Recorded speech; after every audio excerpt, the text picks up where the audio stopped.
Hoje é dia 15 de julho de 2025 e este é o episódio 356 do podcast Ubuntu Portugal, o show sobre Ubuntu, software livre e outras cenas. O meu nome é Diogo Constantino e hoje comigo tenho o Sísifo.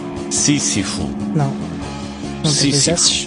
do mito grego, daquele rapaz que carrega a pedra montanha acima, chega lá acima, a pedra rola para baixo, ele vem cá para baixo, pega na pedra outra vez, rola até lá acima e depois aquilo cai outra vez cá para baixo, depois ele rola a pedra até lá acima e é assim até se chatear.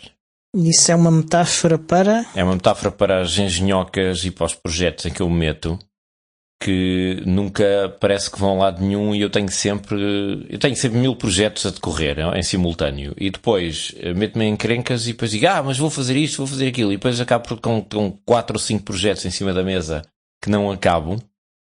E é uma dor de cabeça do aliás, eu vou-te mostrar a minha secretária de trabalho muito rapidamente a ti e aos patronos, que é para tu perceberes do que é que eu estou a falar. Pois... Isto é a Isso minha não é bancada, onde eu tenho as minhas coisinhas. Não, mas é que eu tenho a mania de... Eu gosto de ter uma mesa de trabalho livre e desimpedida, que é para pôr as engenhocas em cima daquilo e fazer coisas, certo? E acabo sempre por... eu ponho isto aqui no instante e já tiro. Eu ponho isto aqui no instante e já tiro. E depois tenho assim 5 ou 6 coisas diferentes aqui a atravancar e de repente descubro que não tenho espaço de trabalho e tenho que pôr... Quando estou a trabalhar numa coisa qualquer, tenho que ir para outra secretária. É extremamente irritante. Se eu fosse mais disciplinado, nada disto acontecia. Portanto, é como eu me sinto esta semana. Um misto de fiambre e queijo. E tristeza. E revolta. Então, mas isso que significa o quê? O que é que aconteceu aí nos teus projetos esta semana? Esta semana dei um passo à frente e descobri uma coisa muito linda com o meu leitor de livros eletrónicos Cervantes em segunda mão que eu estou a tentar reciclar. Cá está ele, para quem tem Não vídeo. isso não é reciclar, mas pronto. Isto é reciclar porque já consegui dar cabo dele. Então o que é que se passa com este rapaz? Eu descobri esta semana a fazer experiências que com a tela nova, com a definição mais alta que eu arranjei, por erro, tenho uma imagem mais pequena do que seria desejável porque ele está a exibir a imagem com a definição mais baixa num ecrã com uma resolução mais alta e portanto fica ali certo. aquele quadradinho. Ainda não consegui alterar isso, já fiz pesquisas por todo lado. Eu não tenho conhecimentos suficientes para perceber como alterar isso no sistema operativo desta coisa. Ok? Admito a derrota. Mas descobri outra coisa muito interessante, porque eu pensei, isto vai ser muito mais complicado do que eu pensava, porque vou ter que aumentar a resolução do ecrã no sistema e depois vou ter que recalibrar toda a área de toque por infravermelhos que esta coisa tem. Pois bem, não preciso recalibrar a área de toque. Se eu puser os dedos nas áreas do ecrã correspondentes aos elementos que estariam no sítio correto se a resolução estivesse correta, isto funciona na mesma. Ou seja, a área de toque mapeia os elementos no mesmo sítio independentemente da imagem que tu estás a ver aqui. Portanto, metade do problema já está resolvido sem nunca ter sido um problema.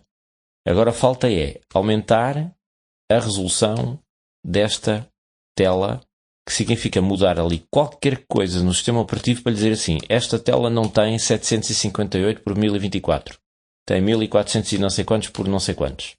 Que é para o sistema dizer, sim senhor, quando eu carregar, vou carregar para essa resolução.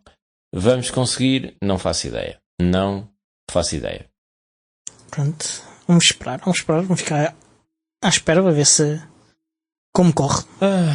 Depois, outra coisa muito gira, finalmente tenho transformadores de 9 volts 3 amperes que eu tinha encomendado, daqueles baratuchos. Não são os melhores transformadores que tu terás visto na tua vida, mas foram muito baratos e portanto que se lixe. Coisa curiosa, eu tinha a opção de 9 volts 2 amperes, que dariam 18 watt.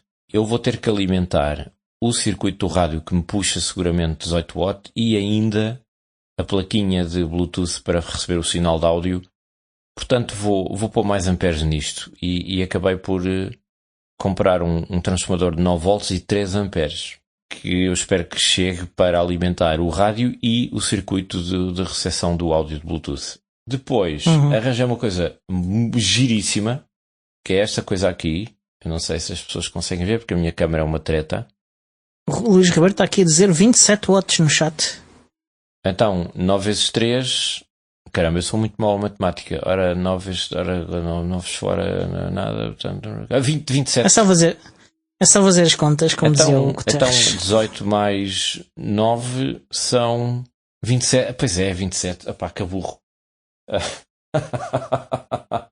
É 27. Eu era terrível na tabuada quando andava na escola. E agora ainda continuas. E eu continuo a dizer, é a minha desgraça. Não, a matemática, nunca me conciliei com a matemática. Eu não sei se a minha câmara permite ver isto, mas... Vê-se LEDs, sim.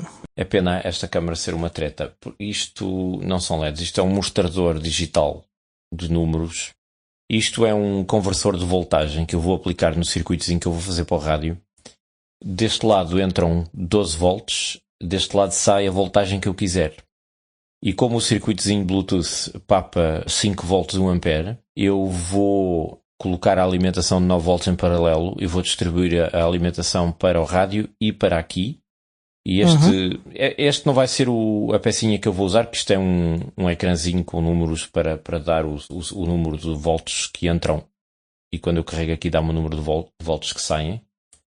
Ok? Que é para eu medir. E está tudo certinho, está bem calibrado, que eu já conferi com um multímetro e, portanto, eu sei que a voltagem que sai é a que eu quero.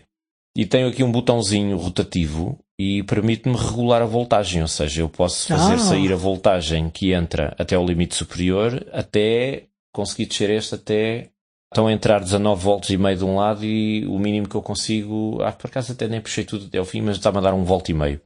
Portanto, dá para baixar imenso, mas como vai entrar 9 de um lado e sair 5 do outro, a diferença não é muito grande e também não é recomendado que seja uma diferença muito grande, mas essa pecinha vai-me permitir alimentar esses dois em simultâneo, portanto não preciso me chatear com baterias nem nada desses cangalhos. Esta não é a peça que eu vou utilizar, a peça que eu vou utilizar é a mesma coisa, mas sem mostrador, tem uma coisinha assim, um circuito muito pequenino, tem aqui 2 condensadores e uma coisa de ferrite e o potenciómetrozinho para mudar isso e está a dar, portanto é só soldar os fios. Então como é que sabes o que é que está a sair?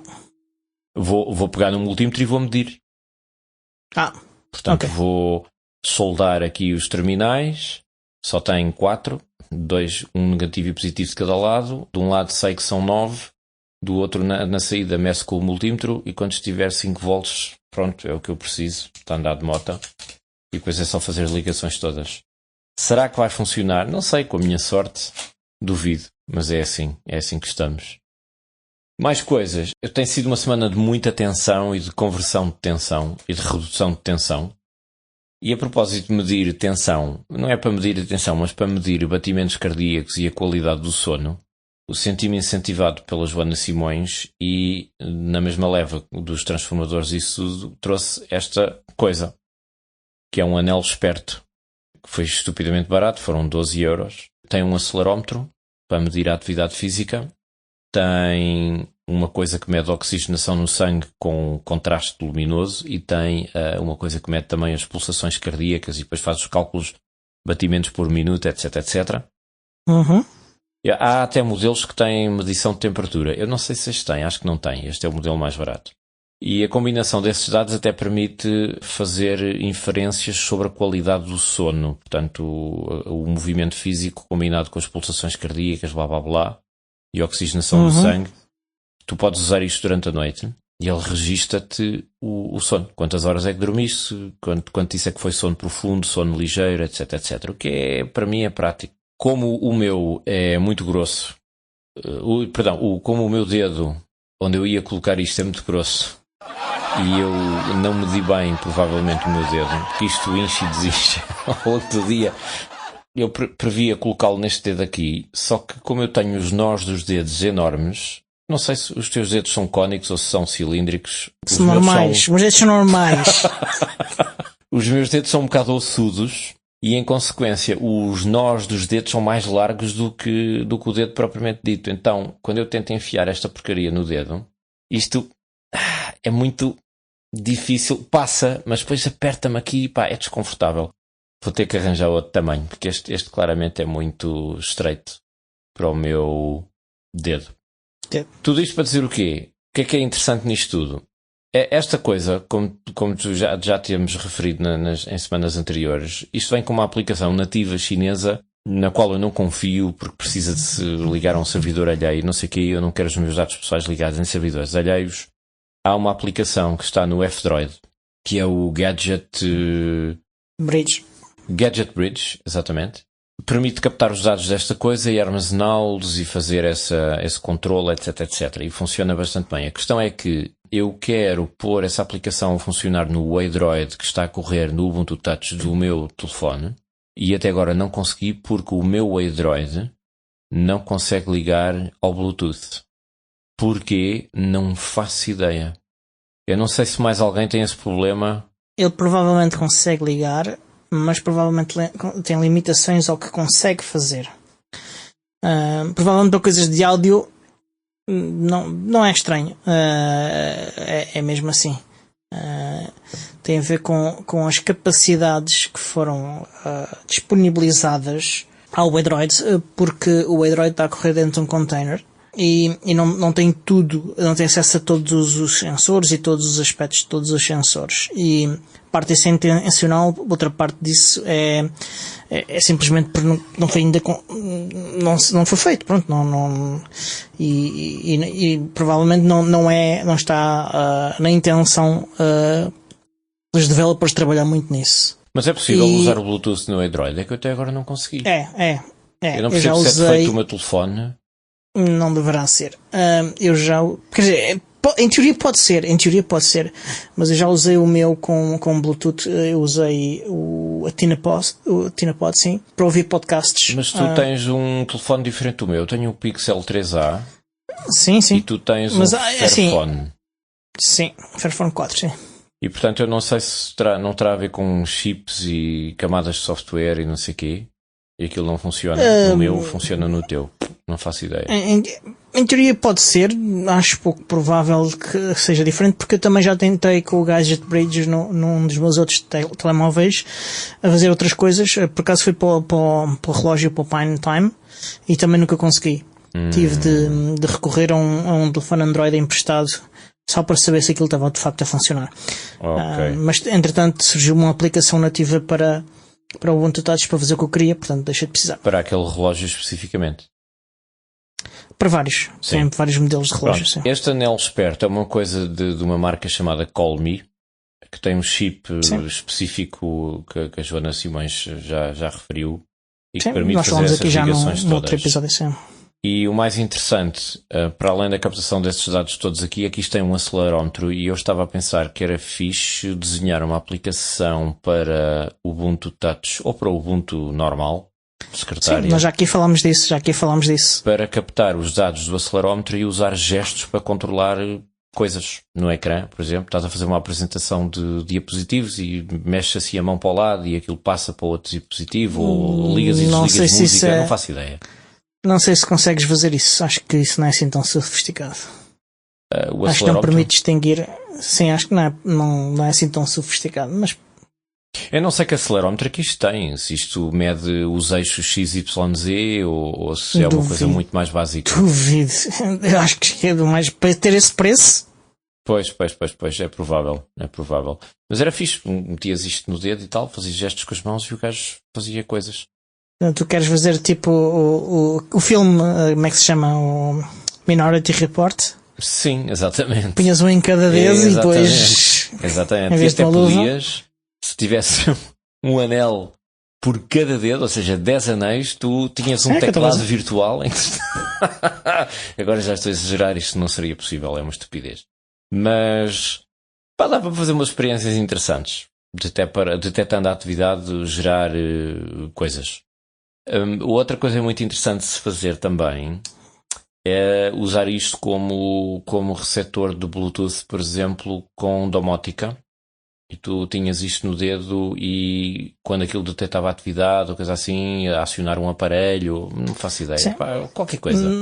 Mas o importante é ter uma aplicação para o Ubuntu Touch ou outra que capte os dados disto e possa fazer coisas. Já aqui falamos disso.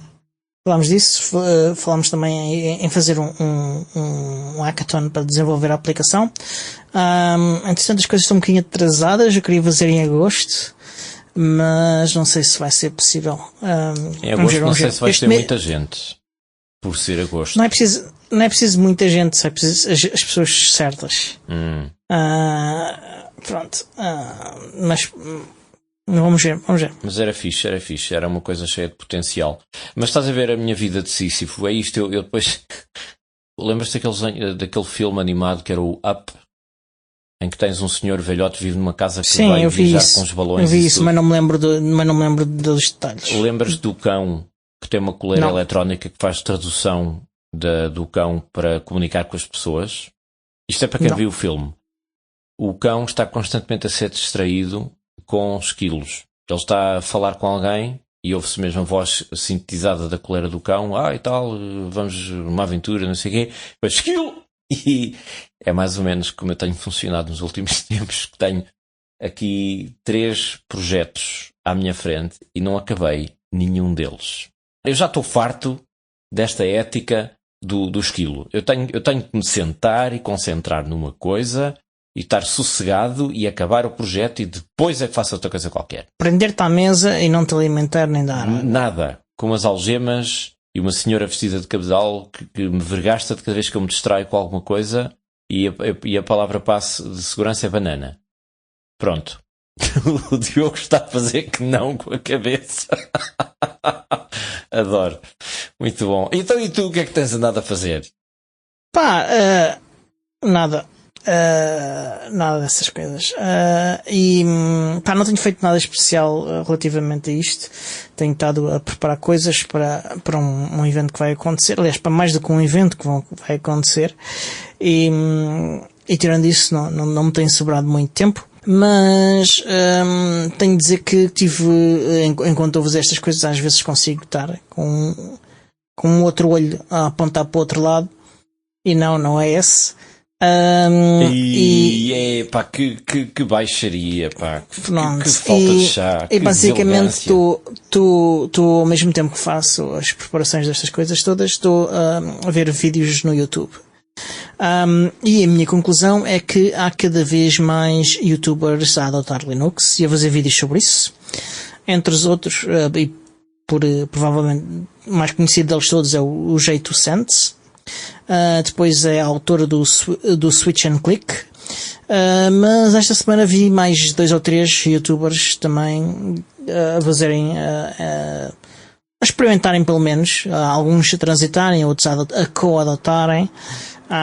Mas parece que esta malta está toda muito entusiasmada com adotar Linux, umas vezes por causa do Windows 11, outras vezes porque simplesmente conseguem fazer as coisas melhor ou funcionam melhor no Linux. Mas é tudo malta dos jogos ou de outros universos? É malta de cientistas. O Jesus Santos, o que ele faz é YouTube, faz vídeos sobre hardware, principalmente. Sobre placas gráficas, sobre computadores, sobre coisas desse tipo. E outros que fazem sobre tecnologia e sobre outras coisas assim desse género. E essa malta está toda a mudar para Linux. Quando tu dizes Linux há muitos, seu Palerma. Distribuições. Estamos a falar de quê? Tens ideia? Eles têm preferências ou é tudo à balda? Uns para umas coisas, outros para outras coisas. Portanto, não há aqui um padrão. Portanto, tenho estado a experimentar coisas diferentes, uns Ubuntu, outros Arch, outros Basite, há um bocadinho de tudo. Portanto, vais deixar links para essas coisas todas, certo? Para as pessoas poderem ir lá espreitar. Sim. Então, já estão aí nas nossas notas. Para alguns, mas não anotei todos porque tenho mais que fazer. Olha, eu queria só responder rapidamente ao Luís Ribeiro, quando ele diz: gosto mais daquele que fica amarrado à montanha e depois vem um pássaro comer-lhe as entranhas. Especificamente vem uma águia comer-lhe o fígado. E é o Prometeu, que é um tipo que era assim meio atrevido e roubou o fogo aos deuses. O fogo sabe. Sendo uma metáfora para o conhecimento científico. Sim. Ou o poder, de uma maneira geral. Poder sobre a natureza. Vamos aos nossos anúncios e apelos. Vamos então aos anúncios e apelos. Queres um separador? Esta semana tenho um separador novo. Boa. Cá vai disto.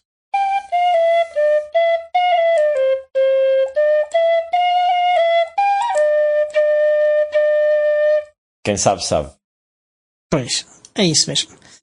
Ora, a semana passada já falámos disto. Eu não lembro se a gente tinha chegado já a falar há mais tempo, porque foi há coisa de um ano ou coisa assim de género. O Stop Killing Games, que é uma iniciativa dos cidadãos europeus e cidadãos britânicos para promoverem junto dos políticos a possibilidade de impor legislativamente a necessidade dos criadores de jogos terem planos para quando resolvem abandonar jogos que dependem de funcionalidades em linha.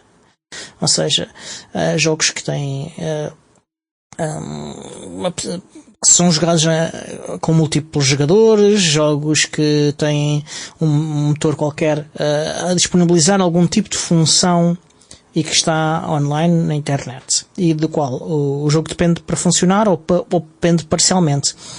E isto é um problema porque chega a uma certa altura em que as empresas deixam de ter motivação para manter estes jogos a funcionar, e desligam os servidores, e os jogos muitas vezes ficam completamente inutilizados, o que é um problema de dois tipos. É um problema de consumo, porque os utilizadores gastaram dinheiro e basicamente estão a perder o dinheiro, ou aliás estão a perder o que trocaram pelo dinheiro. Não, quer dizer, compraram um produto que na prática não é deles. No fundo, alugaram por um período muito, muito estreito. A questão é que há casos em que isso é claro, mas há casos em que eles dizem que estão a vender. E quando estão a vender, isso não pode acontecer.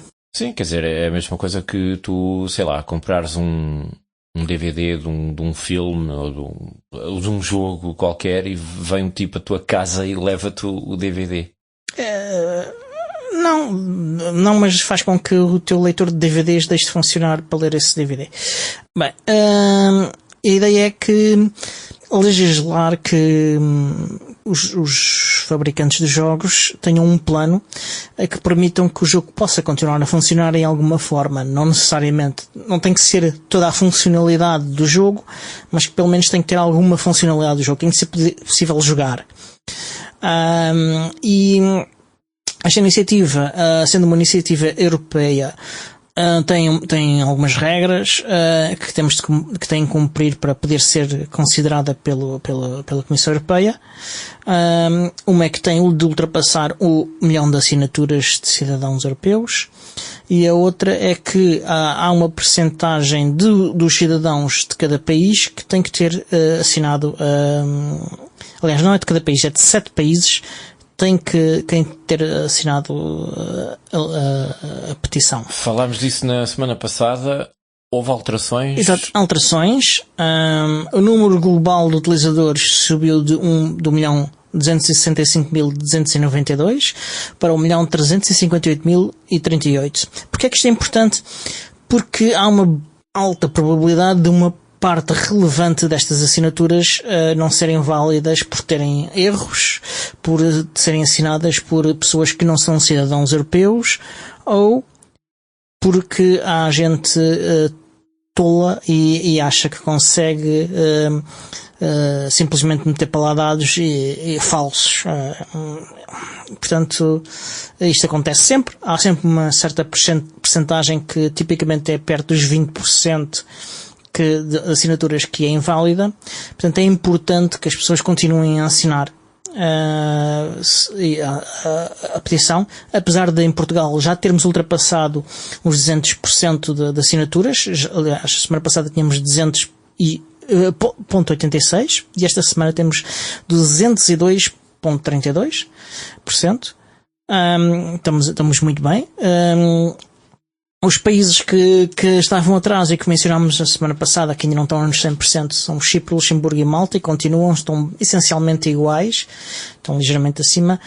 Não são esses que fazem a diferença, porque já temos mais de 7 países com mais de 100%, tirando esses 3 países, todos estão a mais de 100%, mas é importante que mais de pessoas assim, globalmente. Já tínhamos falado disso na semana passada.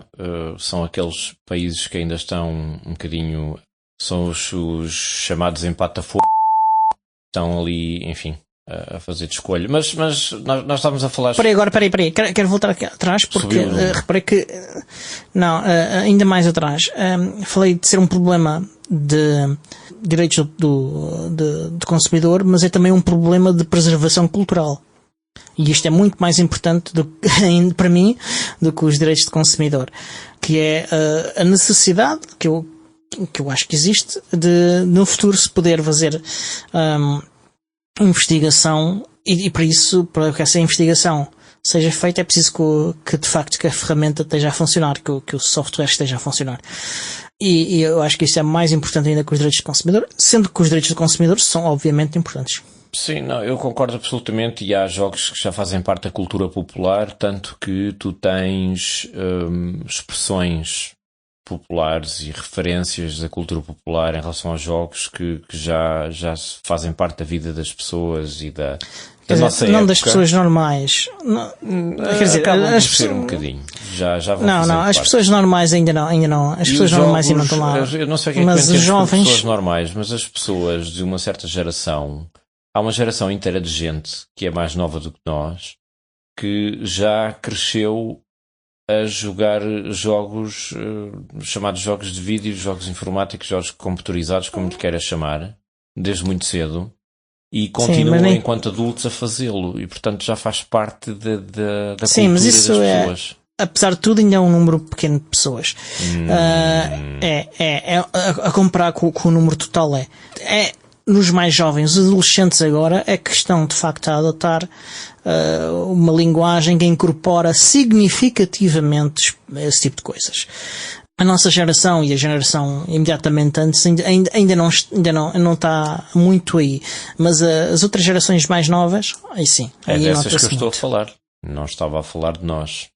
Seja como for, ainda em relação a jogos e não só, eu acho que esta ideia de que o software, sejam jogos ou outra coisa qualquer, deve ser preservado se as empresas que o mantêm deixam de o fazer, para mim é uma prática que é perfeitamente normal e razoável. Não há razão nenhuma para que software seja abandonado só porque a empresa que o vendia deixou de comercializar e as pessoas continuam a precisar dele. E há um movimento não só em relação aos jogos, mas também a software em geral. Quando há software que deixa de fazer sentido estar disponível comercialmente, porque há uma empresa que o mantinha e o disponibilizava para as pessoas e de repente a empresa desaparece, é preciso abrir o código desse software. E quem diz esses softwares, já agora dos jogos também, dava jeito. Essa é uma opção. Eu acho que não é isso que deve ser legislado, apesar de eu ser da opinião que essa é a melhor solução e que deveria ser o que as pessoas preferiam, mas acho que legislativamente não deve ser isso que deve ser imposto. Deve ser imposto mais coisa. O resultado final, não o método. E essa deve ser uma das possibilidades previstas, ou sugeridas, mas não necessariamente imposta. Eu acho de bom tom que isso seja prática corrente quando um software... Sim, uma coisa é ser de bom tom, outra coisa é ser obrigatório. Mas se vivêssemos numa sociedade minimamente decente, isso devia ser obrigatório. Não devia. Não devia sequer ser preciso. Eu acho que não, e não devia sequer ser preciso porque era o que as pessoas faziam naturalmente. Exatamente. Numa sociedade decente isso aconteceria de forma espontânea. Não é só isso. Por exemplo, há jogos que têm funções, por exemplo, enviar a tua pontuação para uma classificação global, ou a verificação da tua instalação se é legítima ou não. Tu estás a falar dos famosos cheaters, é isso? Não, isso é outra coisa, isso é outra funcionalidade diferente. Estava a falar de DRM. Portanto, há uma série de coisas que são feitas por jogos que têm funcionalidades benignas ou malignas que funcionam online. E o que deve de haver é um plano para lidar com todas estas questões e com questões que estão associadas a isto. Posso dar dois exemplos práticos dessas coisas. O Luís Ribeiro está aqui a referir que quis recuperar um jogo que era o Freelancer, desenhado para Windows, mas corre bem a Linux, e teve que fazer uma série de manigâncias para poder jogar o jogo sem necessidade de DVD, porque o computador dele já não tinha DVD. Por acaso, Freelancer conheço mal, mas joguei muita hora de Star Lancer, que era uma coisa que, se eu não me engano, até era da Microsoft, que era uma coisa, acho que era o jogo que vinha antes do Freelancer, se não estou enganado. E há um jogo em particular que eu gostava muito de jogar, que é um mod, é uma modificação de um jogo comercializado pela EA, que era o Battlefield 1942, que deu origem a uma modificação feita pela comunidade chamada Forgotten Hope, e que mais tarde teve uma segunda versão baseada em Battlefield 2, que se chama Forgotten Hope 2. Muito original o nome. Esse jogo é um caso muito curioso, uma coisa que foi agarrada pela comunidade e desenvolvida e que se expandiu e cresceu muito além do jogo original, baseado no motor do jogo original, um motor comercial que deixou de estar disponível, enfim, já não é vendido, já não é suportado também. Essa modificação, esse mod, é disponibilizado gratuitamente na internet para as pessoas jogarem online. Há 2 ou 3 ou 4 servidores ainda de pé que são sustentados pela comunidade. Esse jogo continua a ser desenvolvido pela comunidade desde 2001. Ainda está ativo, ainda tem uma comunidade de jogadores há 24 anos. 24 anos. E continua a crescer, e continuam a ser adicionados mapas e texturas e equipamentos e versões de jogadores. E o sistema de jogo continua a evoluir, etc, etc. É uma coisa extraordinária. Eu depois deixo o link nas notas. E aquilo são gigas e gigas de conteúdo que aquele jogo tem. Tudo desenvolvido pela comunidade. Uma coisa inacreditável. Mas houve ali um período em que isso esteve para morrer, porque a empresa proprietária do jogo, aquilo foi desenvolvido por uma empresa sueca que depois foi comprada pela EA. Qual é que era? Era uma empresa até relativamente famosa. DICE. Era desenvolvido pela DICE. Exato. Depois foi comprado pela EA e a EA fez aquilo que a EA faz, que é merdificou aquilo tudo. Houve ali um momento em que aquilo esteve para morrer porque a EA não queria libertar a licença do jogo. E, portanto, graças a Deus isso não aconteceu e a coisa frutificou. Portanto, amigos, assinem a petição. Vão lá assinar, que daí só saem coisas boas. Exatamente. Ok, vamos à nossa agenda? Vamos à agenda então. Pronto. No próximo dia 24 de julho, entre as 19h30 e as 21 horas no Porto Innovation Hub, vai decorrer a primeira sessão dos encontros de comunidades de tecnologia livre do mês de julho, que vai ser ministrada por mim. Vou falar de ambientes virtualizados em Linux, vou falar de contentores e de máquinas virtuais. Portanto, se têm interesse neste tema, apareçam também no sábado dia 26, entre as 9 horas e as 13 horas no LCD Porto, onde vamos ter uma atividade mais prática dedicada também ao tema de ambientes virtualizados em Linux, na qual também iremos experimentar tecnologias de virtualização e containerização. Contenerização.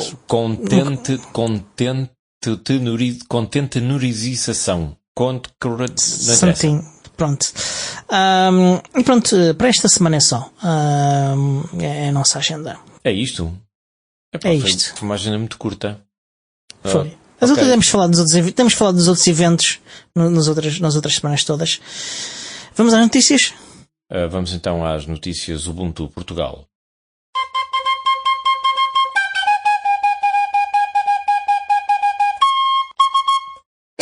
Vamos começar com notícias sobre o projeto Reports. O Biports é a comunidade que desenvolve e mantém o Ubuntu Touch, o Ubuntu para smartphones e tablets, e também o ambiente de desktop Lomiri, que é utilizado nestes smartphones e tablets, e também é possível correr no desktop. Realizou-se neste sábado mais uma ação de perguntas e respostas ao vivo no YouTube, e ainda antes dessas perguntas e respostas tivemos a notícia de que é altamente provável que a próxima versão do Ubuntu Touch, portanto baseada em Noble, Ubuntu 24.04, seja lançado já no mês de setembro. Estás ansioso por receber esta versão? Não estás ansioso. Porque cada vez que há uma nova versão há bugs, e cada vez que há bugs eu entro em stress. Porque há coisas que deixam-se funcionar e há coisas que funcionavam bem e depois funcionam mal, e depois há coisas novas que não me fazem falta nenhuma. Fico sempre assim um bocadinho e também há bugs que são corrigidos. Portanto... Não sei. Às vezes há aqueles bugs em que tu esborrachas aparecem dois, é uma chatice. Ou os borrachas 2 e não aparece nenhum. Pronto. Por exemplo, neste momento eu gostava de que o Bluetooth estivesse disponível para o Android e aparentemente. Sim, mas isso não é uma questão do Ubuntu Touch. É uma questão em Ubuntu Touch. É diferente. Uma questão dentro do Ubuntu Touch. Sim. Mas eu estou ansioso. Há funcionalidades muito interessantes. Vamos ter mais atualizações de segurança. Vamos ir mais rapidamente. E vamos poder modernizar uma série de outras coisas no sistema operativo, porque finalmente conseguimos apanhar a versão LTS do Ubuntu mais recente. E isso vai permitir trabalhar noutras coisas porque conseguimos modernizar a base do sistema. E snaps? Como é que é? Snaps? Os snaps já estão disponíveis na atual versão e vão estar disponíveis também no 24.04, mas já podes utilizar. Sim. Não dei por nada. Tens que instalar uma aplicação para ativar e podes utilizar, sim. É? Então, mas como é que eu não sabia disso? Não estão 100% funcionais. Vai ser um trabalho em curso, mesmo em 24.04 não estão sempre não está tudo 100% funcional, mas consegues usar snaps, consegues usar o Firefox, consegues usar o Thunderbird, consegues utilizar o LXD, que é interessante, e falou-se muito neste Q&A do LXD. Porquê? Porque o LXD é uma forma simples de poderes correr aplicações nativas de Linux sem teres que modificar a imagem de raiz do sistema operativo. E porquê? Porque é que modificar a imagem de raiz pode ser um problema? Porque pode simplesmente inutilizar o telefone e podes precisar de fazer uma chamada de emergência e estás com o telefone inutilizado porque alteraste a imagem de raiz do teu sistema. Pois.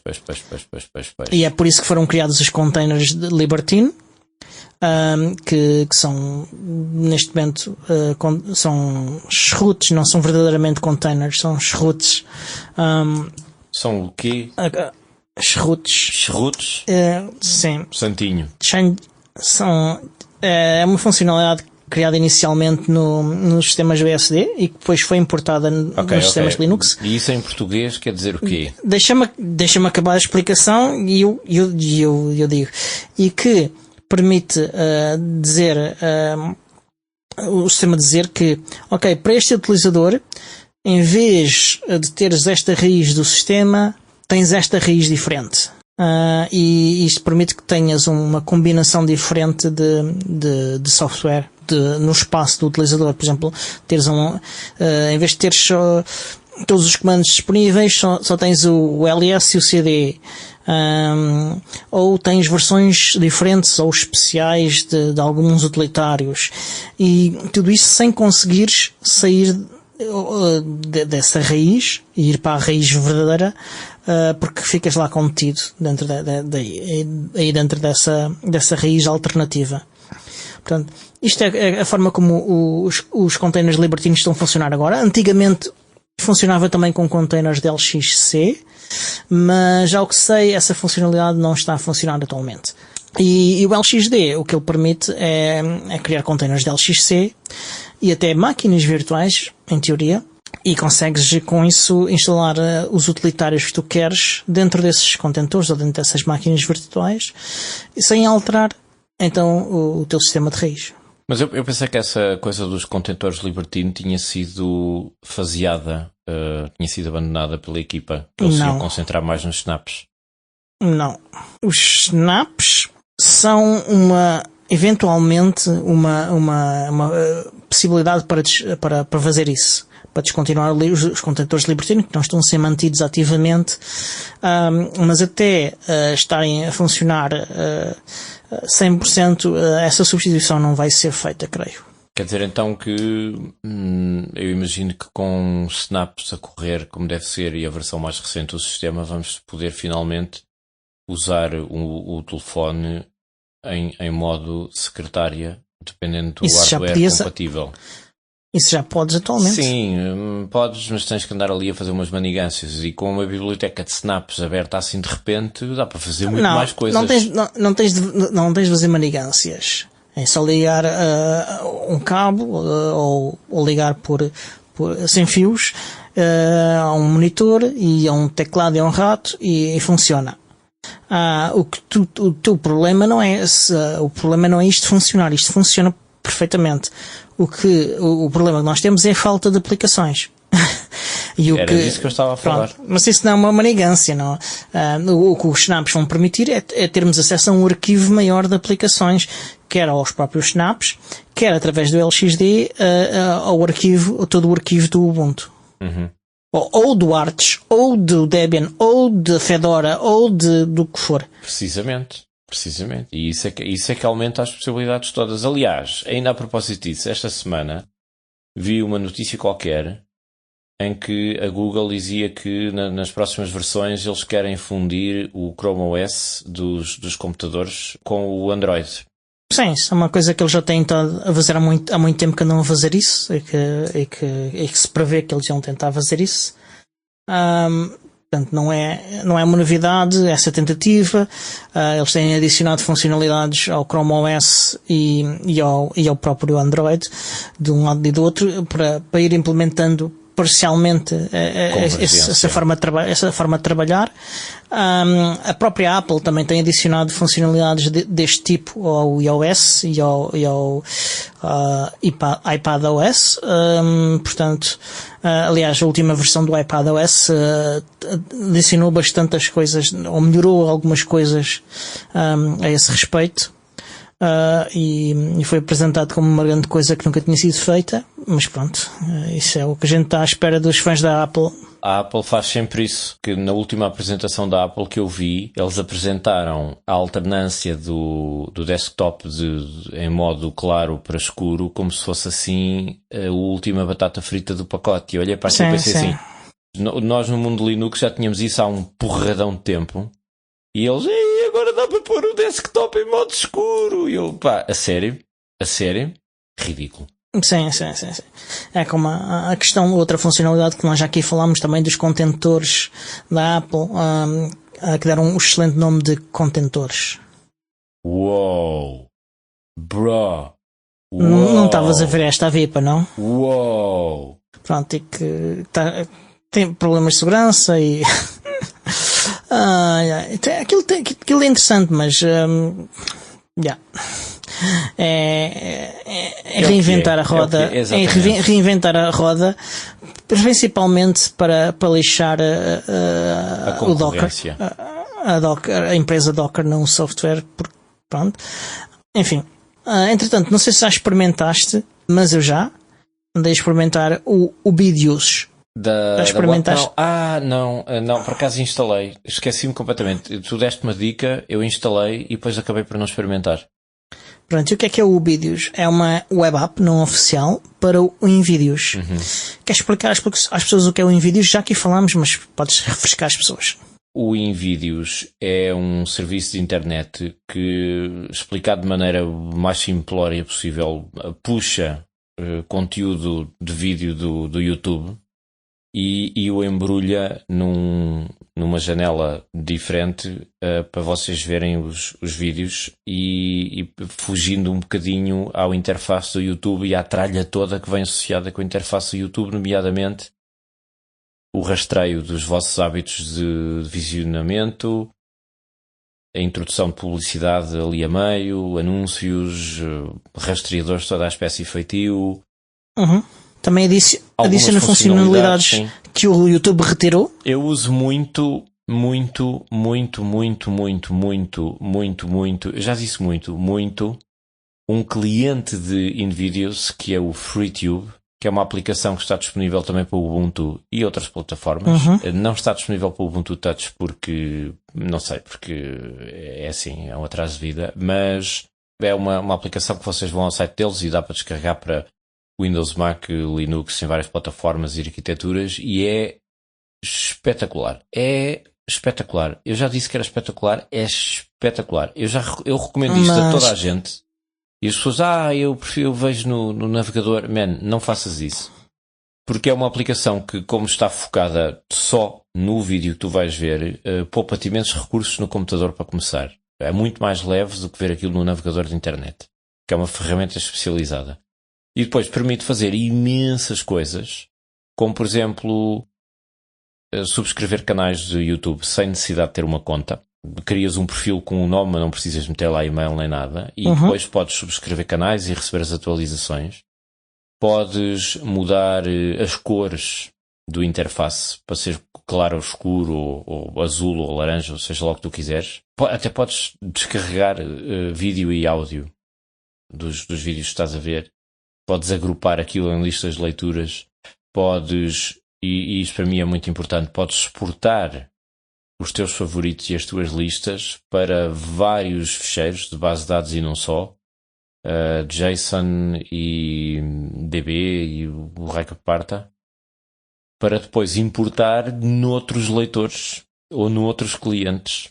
É uma maravilha. E até tem funções como, por exemplo, adicionar as legendas ou saltar por cima de momentos patrocinados, seja lá o que for. Portanto, é um mundo. Eu não uso mais nada. Não uso mais nada. E é um cliente de InVideos, precisamente. Pronto, mas ao mesmo tempo, já não sei como é que lhe chamaste, porque já foi há tanto tempo que disseste, não presta porque não existe para o Ubuntu Touch. Qualquer coisa que não exista para o Ubuntu Touch não presta. Mas este é muito bom. Só que ainda não existe para o Ubuntu Touch. Mas de resto, é excelente. É a melhor coisa. É excelente, mas não presta. Mas continua a ser ainda assim a melhor coisinha que anda aí. Eu conheço isso, e tal, eu vejo vídeos do YouTube no navegador. Não, no navegador não, amigo. Vai, FreeTube. FreeTube poupa-te imensas chatices e tem imensas possibilidades. É a aplicação que está instalada no meu Raspberry Pi, na minha sala, que é o meu centro multimédia. Portanto, eu estou ali, é o meu centro de entretenimento. Para além do disco rígido com uma catrefada de filmes e séries. Multimédia. Multimédia, exatamente. Que é a minha homenagem a um locutor de Guimarães, de uma rádio local, que usava estas expressões e, nomeadamente, cada vez que falava de uma inauguração ou não sei o quê, dizia especificamente, chamava-lhe especificamente uma efeméride, em vez de efeméride. O que é muito curioso. Para as pessoas que, como eu, têm algum conhecimento da zona de Guimarães, vós sabeis de que é que eu estou a falar. Pronto. E é isso. Muito bem. Então, olha, trabalho de casa para a semana é experimentares o YouTube e o vídeos e depois falamos de comparar a experiência com um e com o outro. Sendo que o vídeos é uma web app, portanto vai ser necessariamente diferente. Eu, para o Android, está aqui o Pedro Gaspar a recomendar outras coisas, nomeadamente uma coisa chamada SmartTube. Resta sublinhar que o InVideos é software livre e que vocês podem correr em vossa casa ou podem juntar um grupo de amigos e correr um na internet e muitos dos clientes, ou quase todos, se não todos, são também software livre. Portanto, isto é um ecossistema que permite desemmerdificar um bocadinho a internet, pelo menos enquanto o YouTube não muda as APIs e quebra a funcionalidade do InVideos. Exato, no F-Droid tens uma coisa chamada Tubular, um derivativo do NewPipe, que é muito parecido com o FreeTube, mas é especificamente para Android, disponível no F-Droid. O Luís Ribeiro pergunta se o Jellyfin não dá para fazer isso. Eu acho que o Jellyfin faz pelo menos parte disto, sim. Não faz tudo isto. Mas obriga-te a fazer login, acho eu. E com o InVideos tu não fazes login, creio. Acho que é uma diferença significativa aqui. E outra novidade muito, muito, muito interessante. O Marius Gripsgaard disse que, entre outras coisas, anda a trabalhar no suporte para Flutter. E isto sim é muito interessante. Já aqui falámos Flutter, já aqui tivemos convidados a falar Flutter, já organizámos atividades com Flutter na comunidade do Ubuntu Portugal. E o que é o Flutter? O Flutter é uma framework desenvolvida pelo Google, inicialmente só para a linguagem de programação de Dart, mas agora já suporta mais até.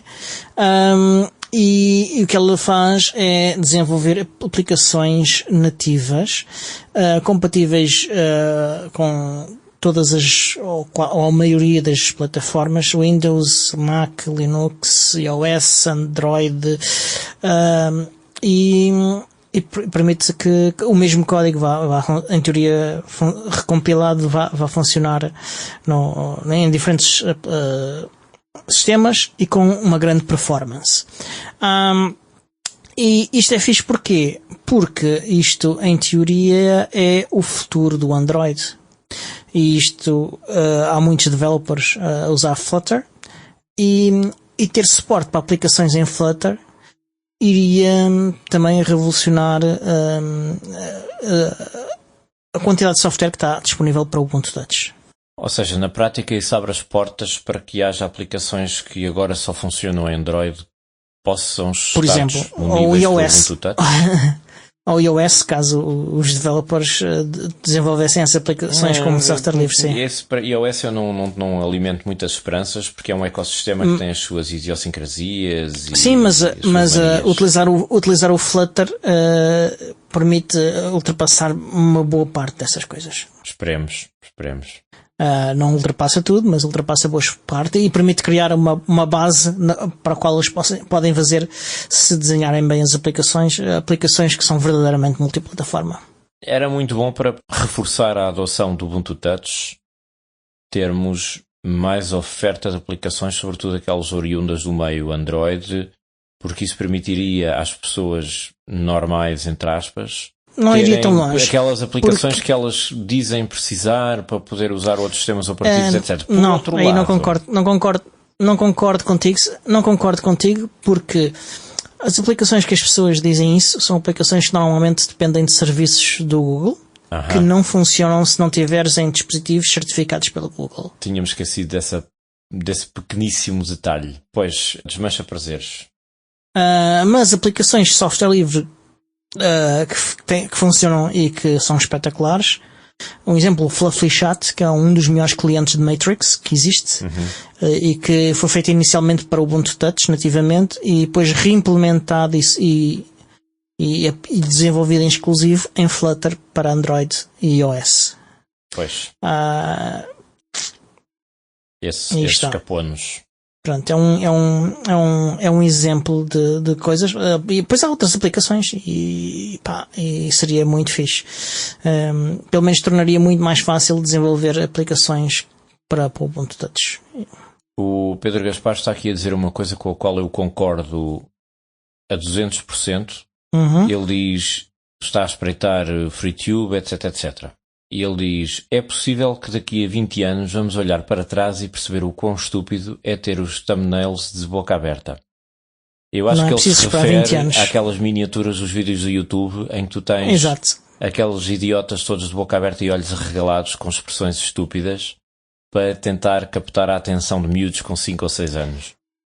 Para tentar e conseguir. Concordo absolutamente.